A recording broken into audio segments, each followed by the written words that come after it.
So it's been quite a day, wouldn't you agree? Roller coaster, certain kind of way.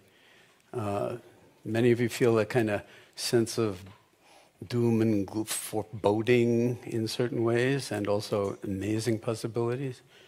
That's certainly what I've been feeling, but at scale, like enormous. You know, like it's like, yeah, Silicon Valley had to do this to us. It had to get, it was already going exponential, and now we're just fucked. As a species. You're laughing, but, if you're really listening to what Tristan is saying, it is not a laughing matter. It's a moment. It's a real moment for us to actually ask ourselves some deep questions about, is there intelligent life in the universe? And we call ourselves Homo sapiens sapiens, the species that is aware and is aware that it's aware. That's what sapere means in Latin, to taste or to know. So we kind of have a double dose of awareness. As Soren was saying, if you take one sort of theme for this conference, it should be human awareness, that's what we are. So let's take a moment before I give a talk, which I'm not going to give a talk. I don't know what I'm going to be doing, but it's not going to be giving a talk. But maybe it'll be a collective meditative inquiry. But let's take a moment and just drop in on how it is in the body right in this moment. And you don't have to move, although the movements were fabulous. And we don't need music, although the music was fabulous, because we're fabulous. And that's something that's really important for us to not remember, but to recognize and actually realize from moment to moment. And I'll say more about it later, but let's just bathe in it within the silence of sitting and being together.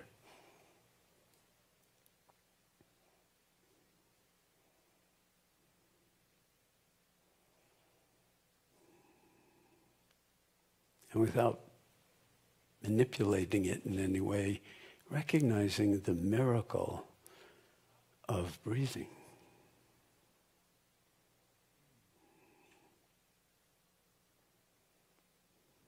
And not just recognizing it cognitively, but actually experiencing it somatically.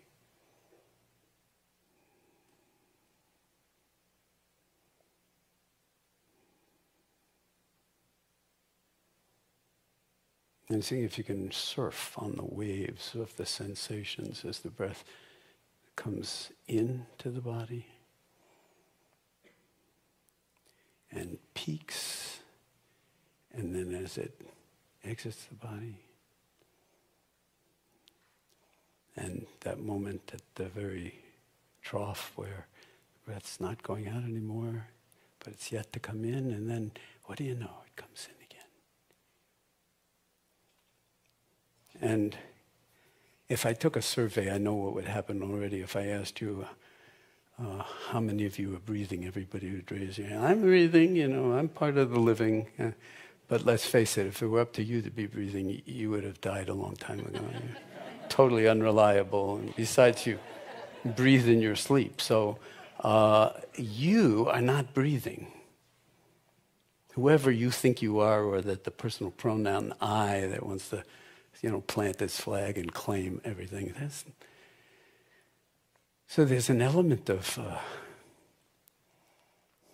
boundless generosity here in the sense and miracle of the fact that at least for this one moment, we are alive. And it's taken care of for us in a certain kind of way. So I want to speak to this impending whatever it is. I don't want to call it crisis, but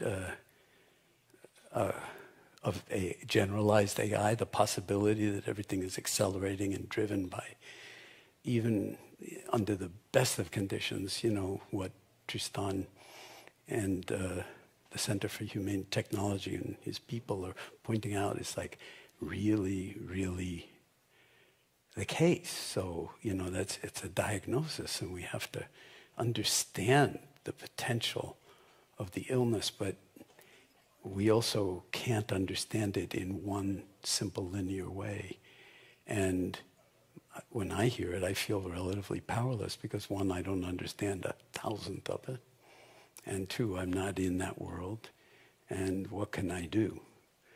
But there are things that I feel like I can do, and that is affirm how beautiful the analog world is. Before Silicon Valley was anything but farms, which was not that long ago. Okay, and I think we need to remember that we are analog beings, okay? And that we are the product of 13.8 billion years of mystery. We were hearing about myth and the power of story and the power of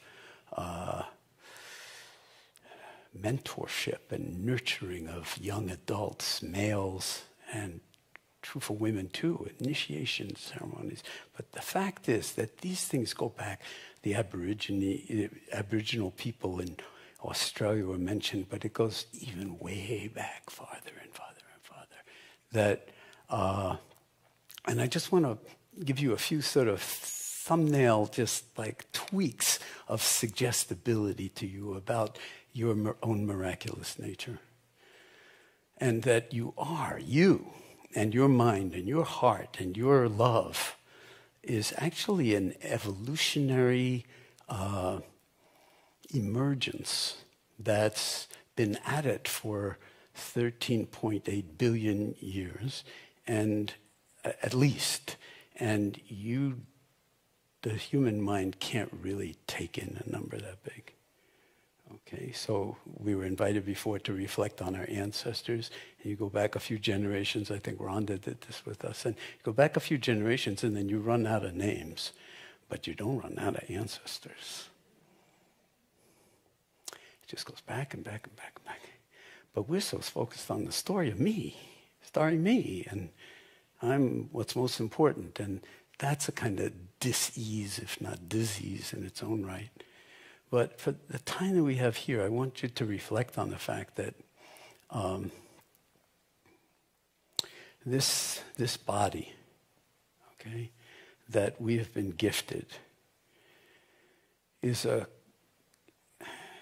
universe, from a scientific perspective, a universe of atoms that somehow adhere to each other. And that those atoms, according to the latest scientific theory, at least, and consensus, nobody argues with this, is that the hydrogen came from the Big Bang. Okay? Nobody knows what was before the Big Bang. Nobody knows how the Big Bang came about. But all the cosmologists and theoretical physicists, you can kind of assume that this mythology is an important one for us to, take in. And it could be just another story, but it's a really important story on a lot of levels and interfaces with the technology story, because no science, no technology. No technology, no science. Okay, so this is a way of knowing that's actually profoundly beautiful when it's held with right or wise intentionality. So all the other atoms in our body, aside from hydrogen, came out of stars.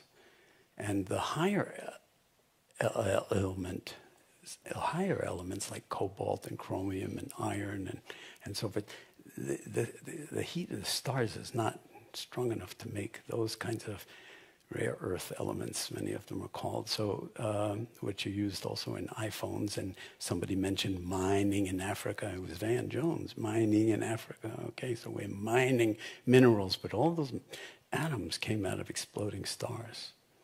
Okay, and they're in our body. And yet, if you think about the body, and you think about atoms, the atoms themselves are 99.9% empty space, and then little energy vibrations. And yet, it coheres in a way that gives us, 4 or 5 score years on this planet, if we're lucky, where the sort of universe has gathered itself together in the form of you. And when people in the yogic traditions bow, or in Asia bow, and this way, as you all know, what they're bowing is to that. The sort of formalism is I bow to the beauty or the divinity in you, but like that divinity is complex and insanely mind-blowing from a scientific or engineering point of view. And the whole thing, 99.9% of the time, works. And everybody in this room has come out of the body of a woman. How, I don't think we think about that enough. I mean, I'm not a woman, so I can't speak from the point of view of a woman, but I mean, And this is also part of the 13.8 billion years of it took a long time to reach mammals. Okay, mammals not that long ago, I mean. And then, we're in the top, the soil of top of the Grand Canyon, I mean, in terms of the 13.8 billion years. But all these atoms, aside from the hydrogen as well, and helium that came out of the Big Bang, the entire periodic table of 92 naturally occurring elements, we needed the furnace of exploding stars to create them. And then we needed a lot of time for all the debris from those exploding stars to coalesce into rocks and bodies that coalesce, larger rocks into planetesimals around nascent, centers that gravitationally pulled in more and more material to the point where they ignited in nuclear fire. And you get a solar system, in this case, ours. But now we know there are gazillions of solar systems. Just really there are inconceivable numbers of galaxies, not just solar systems, but galaxies. And then large structures in the universe of, insane numbers of galaxies in structured bubbles. And all that, those 13.8 billion years have resulted in us, right in this moment, in this room. And I really feel like we need to honor that. We need to say namaste to ourselves and then ask ourselves, what are we capable of? This whole miracle of embodied wakefulness, because how do you get awareness out of this? How do you get sentience? This is the big question for AI, right? Now it's going to turn sentient. And maybe it will, and maybe it won't, but it would be really great if we did. And I think now's the time. Now's the time. It can't be 1 or 2 Buddhas that come around every 1,000 years or something like that. It really has to be all hands on deck. And all hands fully embodied. And perhaps even all hands, less than fully awakened, but as awakened as you can be. And why not start by just seeing how much of the 24 hours we can actually be in our bodies? And then be relational, instead of it all being about moi. The story of me, starring me. which is if you start to monitor how much of what's going through your mind during a 24-hour period of time, I'm willing to bet that almost all of it is about the story of me. And I feel like whether it's the mythological perspective, or whether it's the scientific perspective, or whether it's the engineering, high-tech perspective of the possible, that this is a moment for us to actually wake up as a species and own the name that we gave ourselves, Homo sapiens sapiens, that Linnaeus conferred on us. And we haven't owned up to it. We haven't taught ourselves that that's, in some sense, our karmic assignment. That's the myth. That we are the product of, and we're the analog product of 13.8 billion years ago. We are an analog wisdom. 2.1 is good enough. Okay, 1.0 is good enough. I really missed that one. Wisdom 1.0 would be good enough. Wisdom 2.0 even better. But never mind the numbers. What is embodied wakefulness? What is wisdom? And in the form of you. And of course you think, well, I don't know that much about Buddhism. I haven't, sort of studied. I haven't sat long retreats and all this. No, that's all just narrative. That's just all, what you think is the matter, preventing you from being in touch with your beauty, that divinity, that miraculous, sort of gathering of atoms, of space and time and evolution into this moment. And from what we've heard all day today, I really feel like we should be cautiously but ferociously optimistic.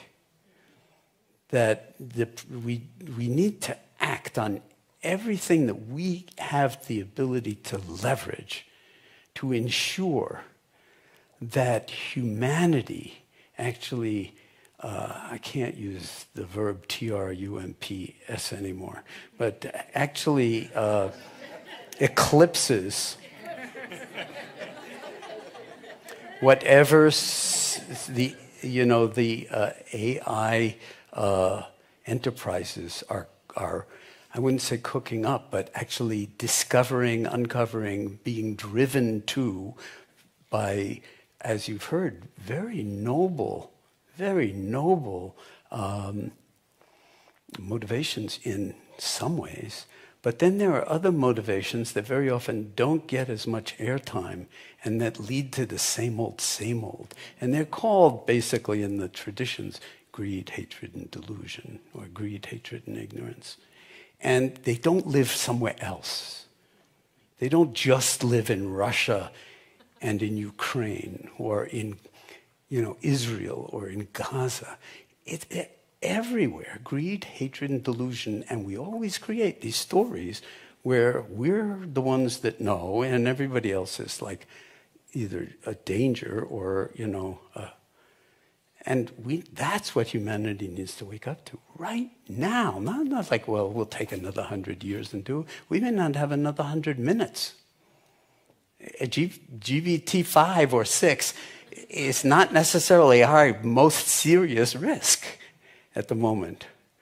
I mean, when we play around with nuclear war and tactical nuclear, war, and the potential for an inflammation in the Middle East because of minds that are unwilling to actually recognize each other's humanity, and we do things that are irreversible, the karma of the planet, never mind taking care of it for future generations, is going to be set back in profound ways. And that's our mythological challenge of this moment. And that's what meditative awareness is all about. The non-doing piece, it's not like, oh, now what the hell am I going to do? Well, maybe we should just drop in. Maybe we should let ourselves become more aware that meditation is a radical act of love. Dropping into awareness is a radical act of sanity. And it's not like, I have to learn how to do that. We're born with the awareness capacity. That's the miracle, is we're born with it. Okay? What we lose over time, in childhood it's much more there in many ways, but not with necessarily the initiation and then the maturation and the wisdom that comes with aging, and in all the stages. What we lose is the capacity to access our awareness.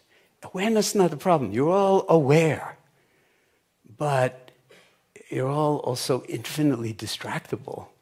So the first thing happens when you sit down to quote-unquote meditate is that I'd have a great meditation if it weren't for all these thoughts that are driving me insane.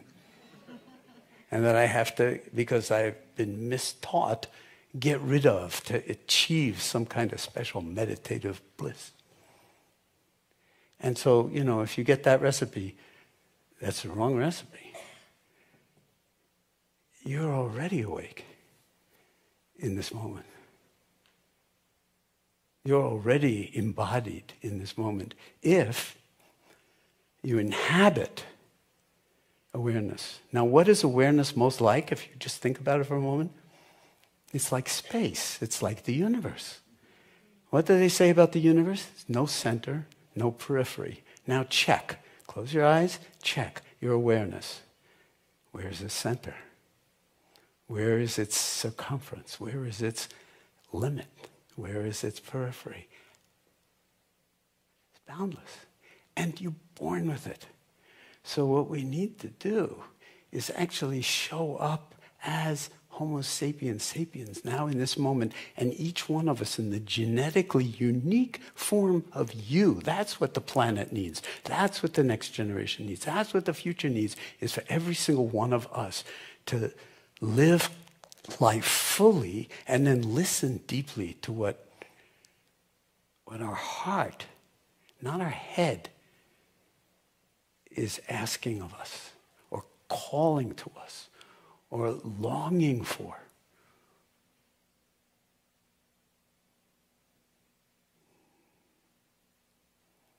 And that is a radical act of sanity. It's a radical act of embodied wakefulness. And we are all the cells of the one body of humanity, okay? And the body politic. So the way this body works is the heart pumps the blood, and there's maybe, I don't know, it's trillions of cells in the body. Every single one of them is alive, and every single one of them either is a blood cell or needs a blood supply. For the oxygen, it has to go everywhere, to all these cells. And now the heart does not go to war with the liver and say, I don't like the way you look. That shade of red just sucks. And then the heart and the liver go to war over, wait a minute, we're part of the same organism, okay? But we do it constantly. We are part of the same one organism, and that's what all the mythologies are saying. That we're part of this one earth, that the earth birthed us, that the Mother Earth, in this solar system, this is our only home. And the astronauts went off to the moon for the first time and looked back, and you saw the photograph, 1969. In empty, boundless space, this blue globe going through phases, just like us. And so, rather than chasing wisdom,